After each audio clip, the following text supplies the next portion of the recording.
Hi, my name is Brooklyn and this is Abby, and today we're going to be doing our second minor presentation on working memory.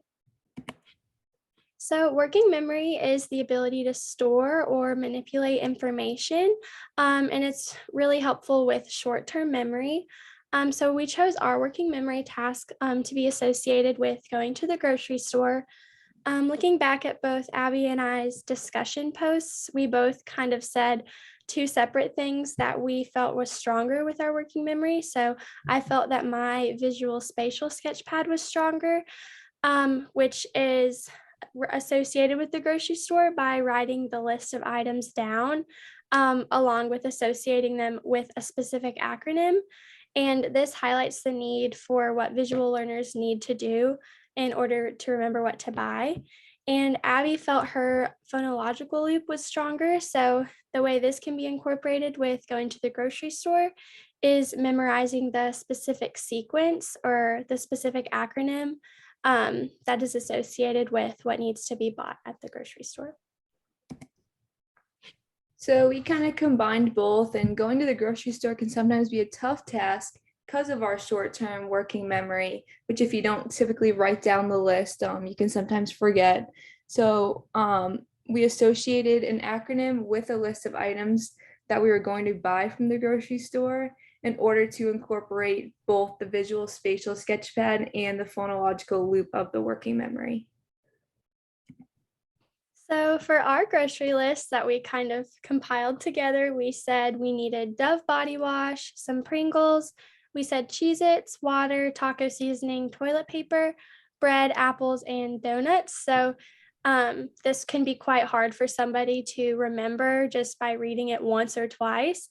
I know for me, if I just looked at this list and went to the grocery store, I would not be able to remember any of it except for maybe the body wash or something. And so we created an acronym in the same order as this list. And so we kind of associated each item with a specific word to make a shorter sentence. So that way we can remember the list without having to take it with us to the grocery store. So we associated the Dove body wash with the word deer. And then we have Dear Princess. So the princess can represent the Pringles that are needed. So each word, each letter starts with the same item that we need from the grocery store. So we have Dear Princess Claire. So the Cheez-Its are representing Claire. Then we have water for went. And then we have Dear Princess Claire went to. So the taco seasoning is to. And then we have toilet paper for the.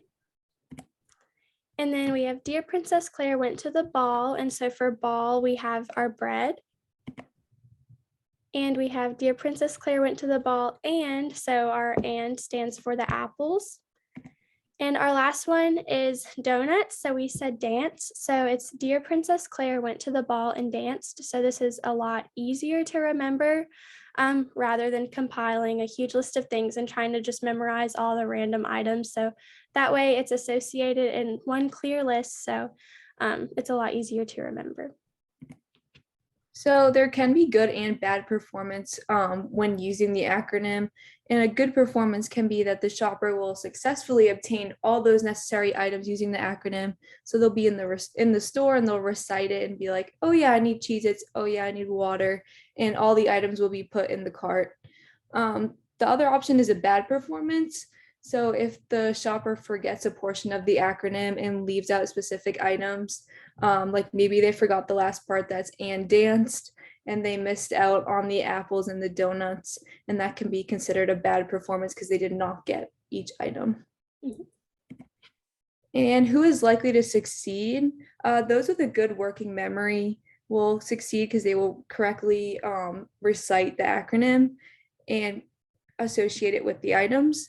And then those that practice saying the acronym and listing the meaning of each word. So with more repetition and practice, they will remember those items and the acronym together.